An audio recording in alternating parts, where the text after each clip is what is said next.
Kia. A Town Square media station serving all of South Jersey. This is 97.3 ESPN, home of the Philadelphia Eagles. He is hit! He stumbles! He's down! WENJ HD Millville, Atlantic City. This is Game Night with Josh Hennig on 97.3 ESPN and the free mobile app. Now, live from the Matt Black Kia Studios. What a move! Here's Josh Hennig. I am Josh Hennig. This is Game Night on 97.3 ESPN, FM 97.3 ESPN mobile app, powered by First Bank of Seattle. No power hours tonight. We are only on for the next 23 plus minutes because the Eagles pregame show begins coming up in about 30 minutes from now. So, we got some Phillies to get to. We got some Eagles to get to right now here on Game Night on 97.3 ESPN. I'll check in on the text board in just a few minutes. Keep the messages coming into the 97.3 ESPN mobile app. It's free thanks to First Bank of Seattle. And your text at 609-403-0973. We will get to the Birds in just a bit, but first I want to start with the Phillies because last night it was very encouraging to see the Phillies break out of their offensive hibernation, as I like to call it. This team, when they lost 3 straight games, over those 3 games, scored a combined 2 runs. Last night, they scored 9.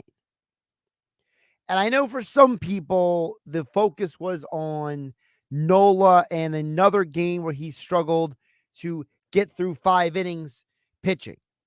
But I prefer to focus on the offense because, to me, Aaron Nola is not going to make or break you winning a championship this year.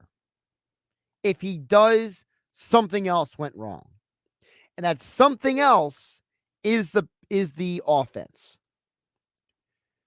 Bryce Harper last night actually looked like the first time we've actually seen him fully look like Bryce Harper. He's had flashes, he's had moments, but last night was really the night for me that I said, oh man, that looks like the MVP.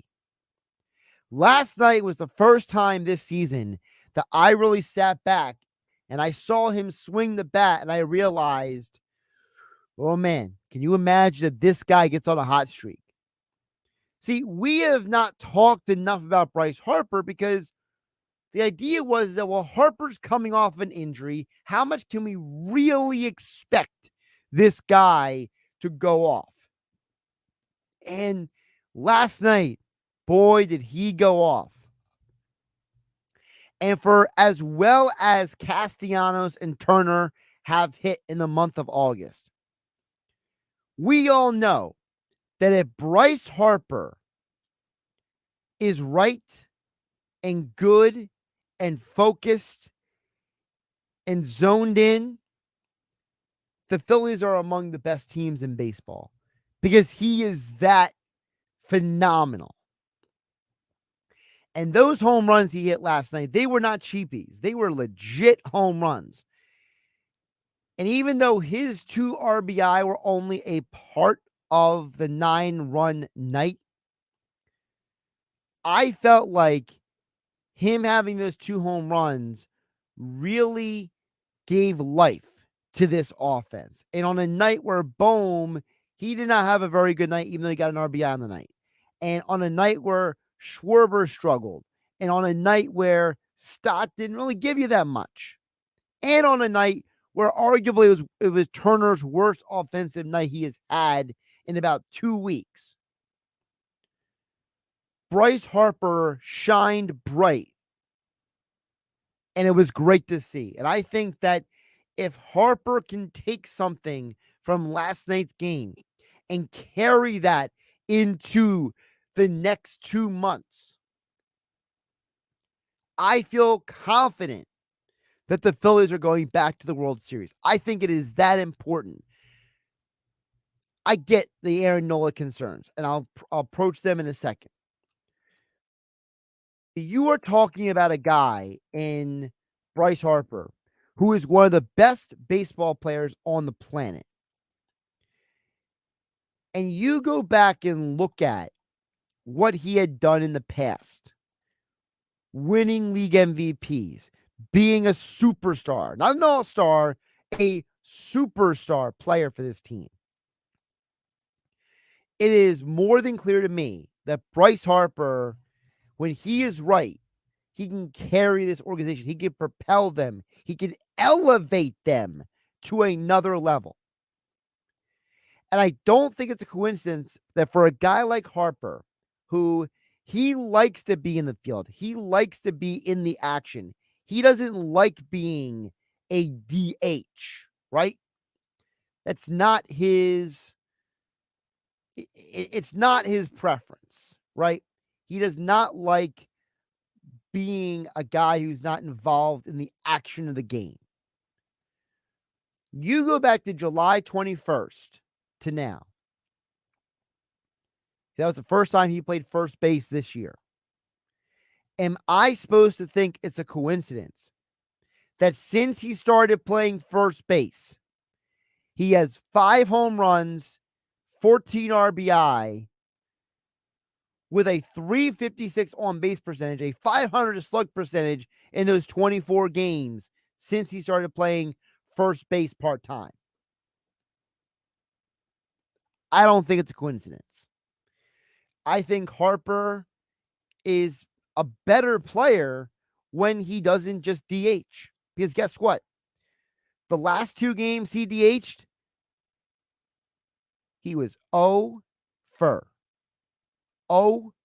7. Last night, he was 3 for 4.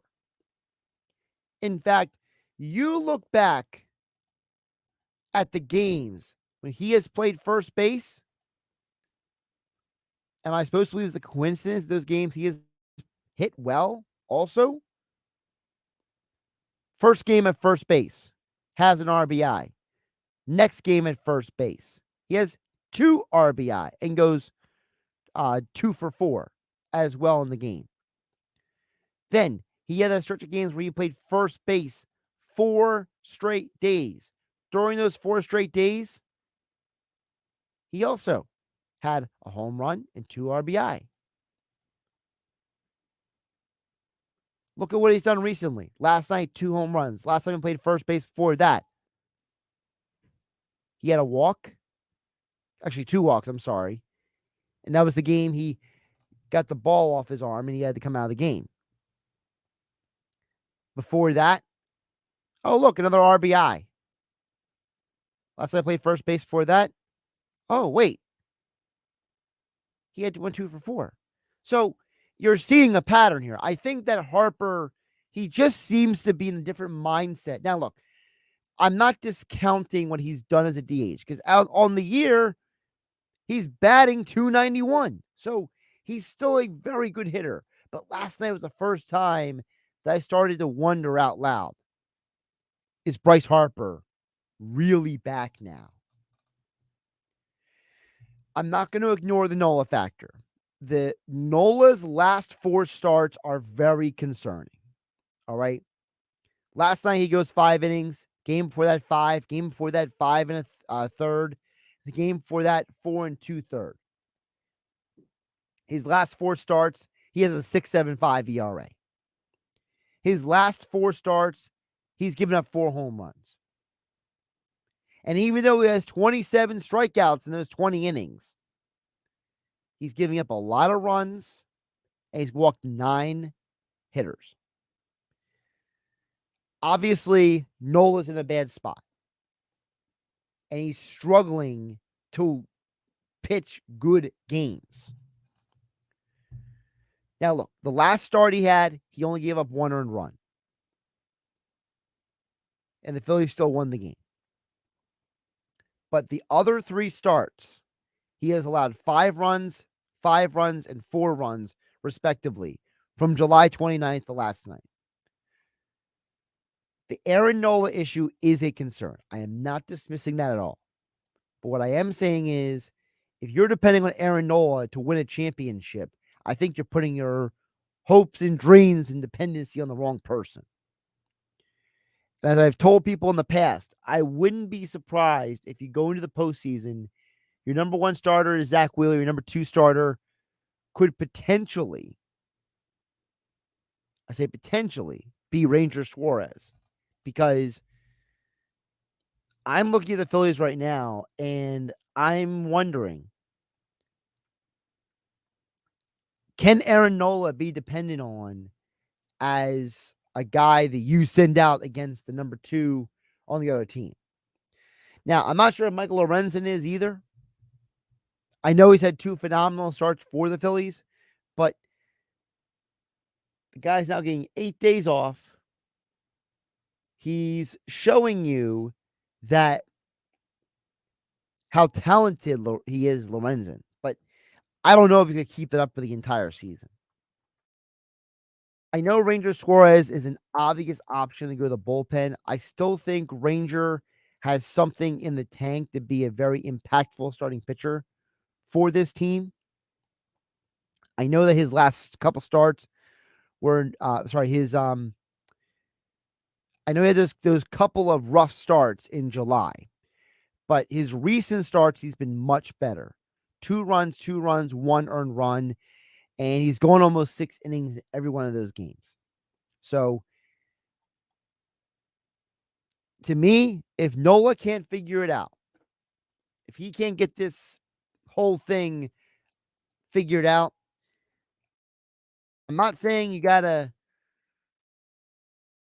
send him to the bullpen, but I'm definitely not leaning on him for the first 2 or 3 starts of a postseason series. Not sure if I'm leaning on Walker either, honestly, though. I mean, Walker's given up 3 runs, 4 runs, 2, 2, and 4 in his last 5 starts, respectively. So, I think the thing I like about Nola more than Walker is that Nola is a better strikeout pitcher than Walker is.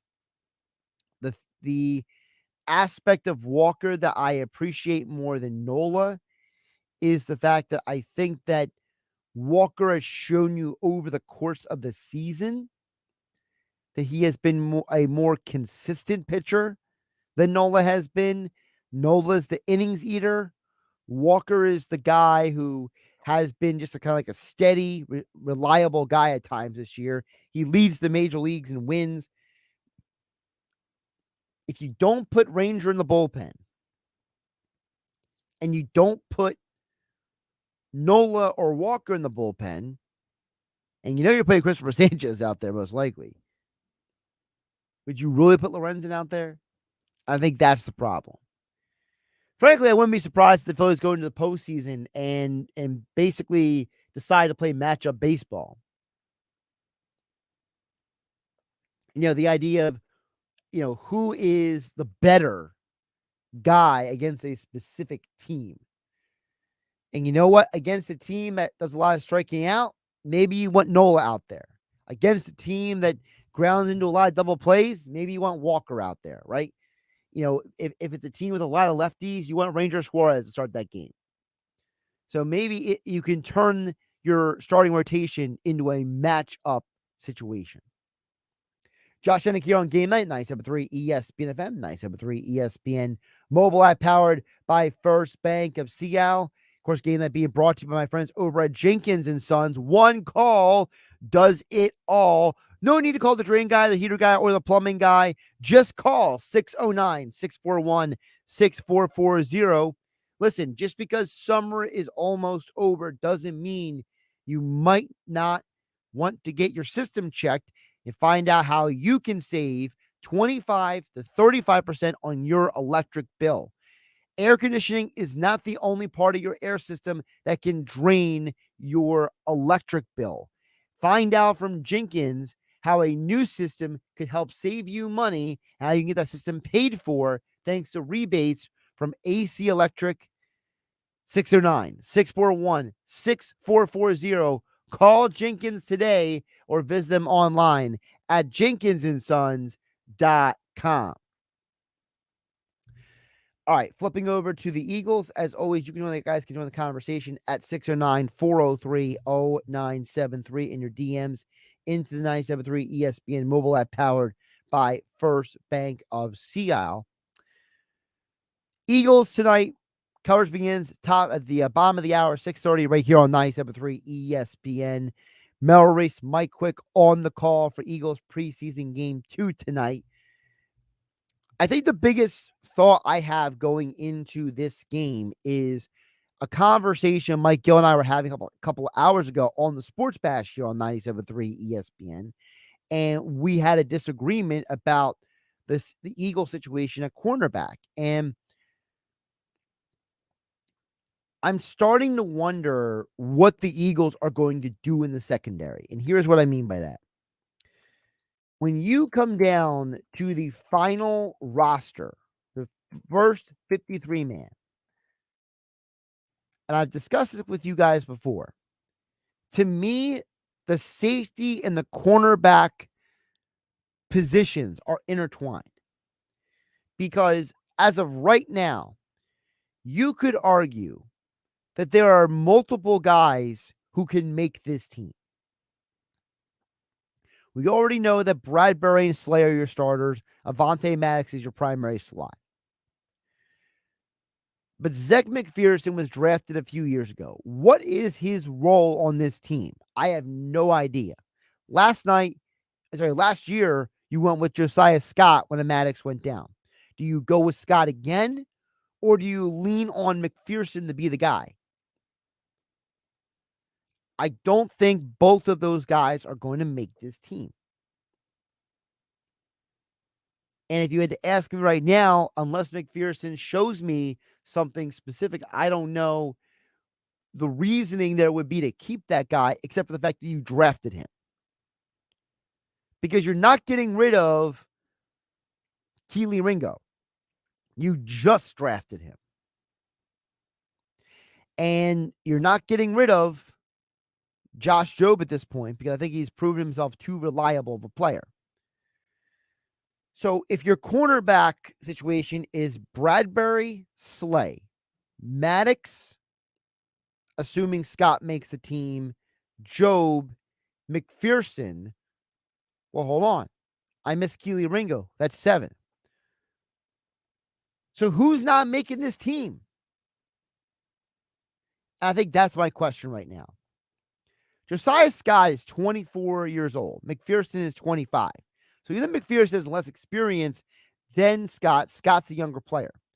If you're the Eagles, I think you have to consider letting McPherson go. I think it's a tough decision. But at the end of the day, if you're keeping Slay, you're keeping Bradbury, you're keeping Maddox, and you're probably keeping Jobe, and you're keeping Ringo. Well, are you going to keep 6 cornerbacks to keep McPherson on this team? Or do you let Josiah Scott go for some reason because you didn't draft him? Feels pretty egotistical to me. It sounds like a huge ego move. If you are the team that says, just because we drafted someone, we have to keep him. Now, if McPherson is outperforming Josiah Scott, I understand it. But again, if your cornerbacks are Slay, Bradbury, and Maddox, NFL teams historically keep 5 corners. You then have McPherson, Ringo, Scott, and Jobe. 4 guys competing for 2 spots. I have trouble believing that this team is going to let go of both Jobe and Ringo. I think they both are on this team. So then McPherson and Scott are fighting for a spot. That means you have 6 corners. How does that affect safety? Because if we're supposed to believe that you drafted Sidney Brown, well, you're not cutting him. You signed Terrell Edmonds. There's no reason why you're getting rid of him. Reed Blankenship, everyone speaks highly of him. That's already 3 safeties. You already had 9 defensive backs. Are you going to take 4 safeties? is Justin Evans and Kevon Wallace fighting for a roster spot. Because according to the Eagles' unofficial depth chart on their website, Edmonds and Wallace are tied for the starting spot. Blankenship's the other starter, and behind him is Sidney Brown and Justin Evans. This is a difficult decision because the likelihood is if you're potentially keeping 6 corners, then how on earth are you rationalizing more than 4 safeties? You really can't. And frankly, I don't think you can rationalize only 3 safeties either. You need the depth. If your projected starters might be Edmonds and Blankenship, you need 2 backups for them. One of them obviously is Sidney Brown. And the other one will likely come down to Wallace and Evans. So now, if you are in theory committing 6 spots to corner and 4 spots to safety, you already had 10 of your 53 men are all defensive backs. And then what does that mean for a linebacker? The other side of the coin. How many linebackers are you willing to keep? Because we know Dean is making this team. But who else aside from him? Christian Ellis is a valuable special teamer. He is likely to make this team. Miles Jack is currently considered the backup for Nakobe Dean. Zach Cunningham has a long pedigree as a solid but not elite linebacker. He's a very good player. He's a reliable player. Nicholas Morrow. You signed him this offseason with the idea that he could replace Kazir White.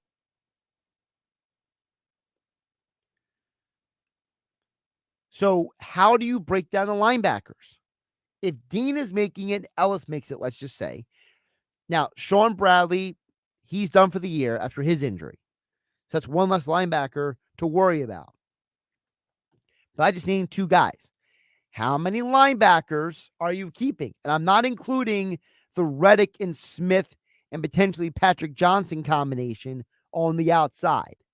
I think those guys are a separate group unto themselves. I'm talking about just the regular linebackers.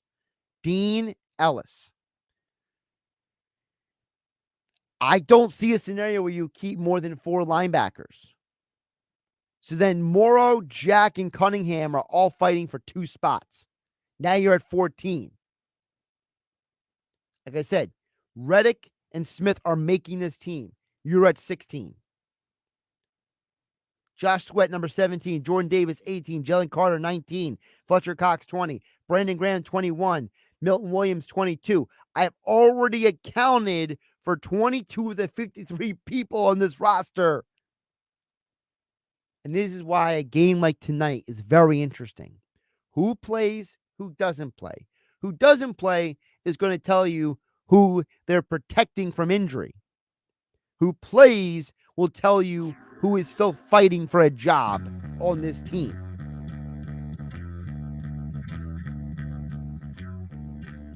Eagles Radio Network coming up next year on 97.3 ESPN. I am Josh Hennig. Just a very short show today. Shout out to Billy Schweim, who's texting me from the locker room. He says he's going to the Eagles game tonight. Well, Billy, have fun. Drive safe. Be responsible. Look forward to seeing you, Billy Schweim, on Saturday in the locker room. Also, shout out to Jeff in Ocean City. Jeff in Ocean City shows me that he's watching the Little League World Series until the Eagles game. No Phillies tonight.